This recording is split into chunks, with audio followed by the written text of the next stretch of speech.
एक मौलवी साहब से एक नौजवान ने कहा कि हजरत बस एक सवाल का जवाब दे दीजिए। बोला कि बोलो। बोला सोच लीजिए, अगर जवाब सही नहीं हुआ तो 500 रुपया फाइन लग जाएगा। बोले ये कौन सवाल है, ये कौन सवाल है? बोला सवाल ऐसा है। तो हजरत बोले कि ये सवाल का जवाब अगर हम तुमको नहीं दे पाएंगे तो तुम ही दे देना। बोला नहीं, अगर हम भी नहीं दे पाएंगे तो हम 50 टका देंगे। बोला कहा है हमसे 500 टका लेगा, आज तुम 50 टका देगा। बोला कि हजरत इसलिए कि आप आलिम हैं, हम जाहिल ना हैं।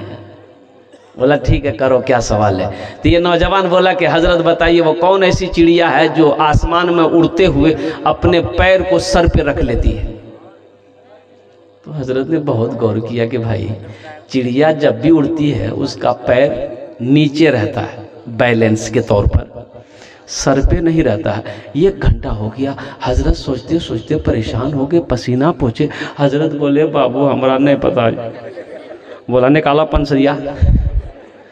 तो हजरत 50 टका उसको दे दिए। बोले बाबू अब तुम ही बता दो वो चिड़िया कौन है। तो 500 टका में से 50 टका हजरत को दे दिया। बोला हमरो पता नहीं जा वो चिड़िया कौन है। अपने बच्चे को तालीम दो, अपने बच्चे को पढ़ाओ, मकाम है कुर्बान जाओ अल्लाह अकबर कबीरा। हिंदुस्तान को आज़ाद कराने में सबसे बड़ी कुर्बानी अगर किसी ने दी है तो वह आलिम दीनों ने दिया है। जितने उलमा ने अपनी गर्दन को कटवाया है हिंदुस्तान को आज़ाद कराने में, उतना किसी ने अपनी गर्दन को नहीं कटवाया। किस कौम के रहनुमा ने, रहबर ने अपनी गर्दन को नहीं कटवाई जितना मजहब इस्लाम के उलमा ने, हमारे अकाबिरीन ने अपनी गर्दनों को कटवाया, शहीद हो गया, अपने मुल्क को आज़ाद करवाया। इसलिए पढ़ो, पढ़ो, पढ़ोगे इज्जत मिलेगी, पढ़ोगे इज्जत मिलेगी, पढ़ोगे इंशाअल्लाह। किसी ऑफिस में अगर चले जाओगे तो अफसर सलाम करेगा। पढ़ोगे, कोई भी कौम तुमसे चालाकी नहीं कर सकती है। पढ़ोगे, तुम्हारे कलम में ताकत होगी, इंशाअल्लाह हर मोड़ पे तुम्हारी कामयाबी कदम चूमेगी। अगर जाहिल लोगे तो फिर जाहिल की क्या कीमत है भाई। हदीसों के अंदर में आया है कि जाहिल से मत उलझो। जाहिल से बोलो भाई, हाँ बहस मत करो, जाहिल से बात मत करो। जाहिल कहते हो 80 की स्पीड से भाग जाओ। हाँ भाई, अब देखिए अब रहेगी बात, जाहिल जो है अब उसको कितनों समझाइएगा ना नहीं समझेगा वो, समझेगा। एक भाई अपने भाई की 4 बीघा जमीन बेईमानी कर लिया। छोटा भाई बड़े भाई की, बड़ा भाई छोटा भाई की 4 बीघा जमीन बेईमानी कर लिया। बेईमानी कर लिया, भाई परेशान हो, छोटा भाई कमजोर आदमी था। वो बोले भैया जमीन दादा, चुचाप रहो, लाठी देगा मार वाला टीम माथे फूल। गांव वाले से बोला, गांव वाला बोला ऐसा करो पंचायती करो, मुखिया सरपंच को बुलाओ शिकायत करो। तो मुखिया बुलाया, सरपंच को बुलाया, पंचायती रखी गई। अच्छा पंच बैठ गए तो पंचों ने, मुखिया जी ने कहा बड़ा भाई से कि बाबू सुनो, ये तुम्हारा छोटा भाई है, तुम 4 बीघा जमीन इसकी बेईमानी की हो, ए बाबू वापस कर दो। छोटा भाई कौन होता है? अरे बेटा दाखिल होता है, वापस कर दो। सरपंच साहब बोला वापस कर दो।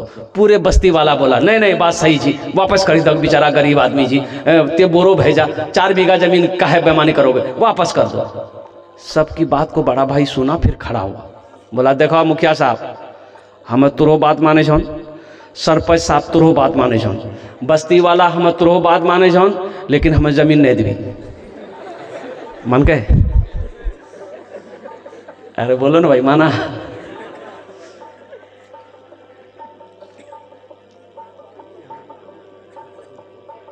तो बस्ती वालों ने कहा कि छोटे भाई को सब्र कर लो, ये ज़मीन नहीं देगा, अल्लाह इसका इंसाफ करेगा। कुछ महीनों के बाद बड़ा भाई हज की तैयारी कर लिया, हज में जाएंगे, हज में जाएंगे, पूरी मुकम्मल तैयारी कर लिया। अब जिस दिन हज में निकलना है तो उस इलाके के जो आलिम साहब थे उनसे मिलने चला गया कि हजरत से मुसाफा कर लेंगे और दुआ की दरख्वास्त करेंगे ताकि मेरा सफ़र आसान हो जाए। तो हजरत के पास गया, बोला हजरत अस्सलाम वालेकुम। हजरत बोले कि वालेकुम सलाम। अच्छा हजरत वाकिफ थे कि पक्का 1 नंबर बेईमान है। तो हजरत पूछे कहाँ जा रहे हो? बोला अल्लाह तोरा मालूम नहीं जाना, हम हज कर ली। तो हजरत ने कहा कि पीछे का सारा मामला ठीक ठाक है? बोला अल्लाह हम तो फाइनल हैं। बोला अच्छा, और जो भाई का 4 बीघा जमीन बेईमानी की हो? बोला हजरत उसी को माफ कराने के लिए तो हम जा रहे हैं। तो हजरत ने कहा कि नौजवान नादान, तू एक हज की बात करता है, एक हज की बात करता है, 100 हज भी कर लेगा, अल्लाह तेरे हज को कबूल नहीं करेगा उस वक्त तक जब तक बेईमानी की भी जमीन अपने भाई को वापस नहीं कर देगा। इसलिए नौजवानों तालीम हासिल करो। अभी देखिएगा अल्हम्दुलिल्लाह सुम्मा अल्हम्दुलिल्लाह 2022 की रिपोर्ट में बता रहा हूँ, नौजवानों कॉलेज यूनिवर्सिटी स्कूल के नौजवान बच्चे हमारे यहाँ पर बैठे हुए हैं। अल्हम्दुलिल्लाह सुम्मा अल्हम्दुलिल्लाह नीट का एग्ज़ाम हुआ, MBBS डॉक्टर का एग्ज़ाम हुआ।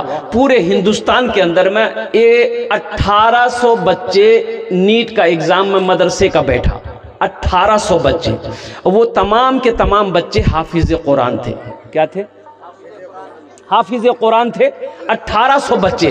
और कुर्बान जाओ, आप जानते हैं वो दुनिया वाला मजाक उड़ा रहा था, अरे मदरसा में तू पढ़ा है, कहाँ मदरसा की तालीम और कहाँ ये अंग्रेजी तालीम। नीट का एग्जाम है, कोई खेल नहीं है, अरे कामयाब नहीं हो पाओगे, एग्जाम नहीं दे पाओगे। इन मदरसों के बच्चे जो हाफिज़ कुरान थे, 1800 बच्चे एग्जाम में बैठे। अल्हम्दुलिल्लाह 1800 के 1800 बच्चे नीट का एग्जाम में पास किया। सब बच्चे डॉक्टर बने, MBBS डॉक्टर, झोला छाप डॉक्टर नहीं, MBBS डॉक्टर बना 1800 मदरसे के बच्चे। इसलिए नौजवानों तालीम को सबसे पहले फोकस करो, एजुकेशन को फोकस करो। अल्लाह के रसूल सल्लल्लाहु अलैहि वसल्लम ने 1450 साल पहले इरशाद फरमाया, तलबुल इल्मी फरीदतुन अला कुल्ली मुस्लिमति मुस्लिमा। इल्म का तलब करना हर एक मुसलमान, औरत और मर्द दोनों पर फर्ज है।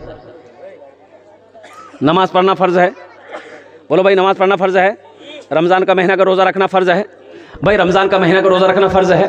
रमज़ान का महीना आ भी रहा है, शाबान की चांद नज़र नहीं आया है, इंशाअल्लाह शाबान का चांद हाँ आज नज़र आ जाएगा, आज नज़र आ जाएगा, क्या कि तारीख बदल गई है ना। शाबान के चांद नज़र आ जाएगा। शाबान के बाद, अरे बोलो नहीं हो, शाबान के बाद तो रमज़ान की तैयारी हो रही है हाँ?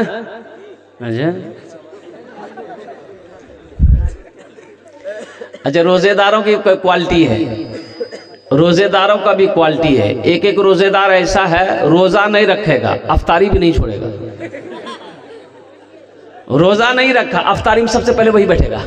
अरे कचरी नहीं बन ली जखन तक, जय कचरी ना रूए अफ़ज़ा और शरबत आना है जल्दी। अच्छा बहुत जल्दी रहती है उसको। अच्छा सेहरी में 12 बजे रात से सबको जगाना शुरू कर देगा वो। अच्छा सेहरी भी नहीं छोड़ता। अच्छा एक रोज़ेदार वो है जो पहला रोज़ा रखेगा, पहला शुरू का, और बीच में सब रोज़ा छोड़ देगा और लास्ट वाला रोज़ा रखेगा।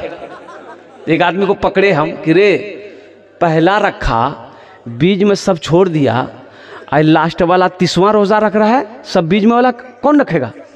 बोला हजरत ते समझ ला ना, हम पहला रख ली, बीच में छोड़ दी, ये लास्ट रख ली, रोज़ा का मैं घेरी दी।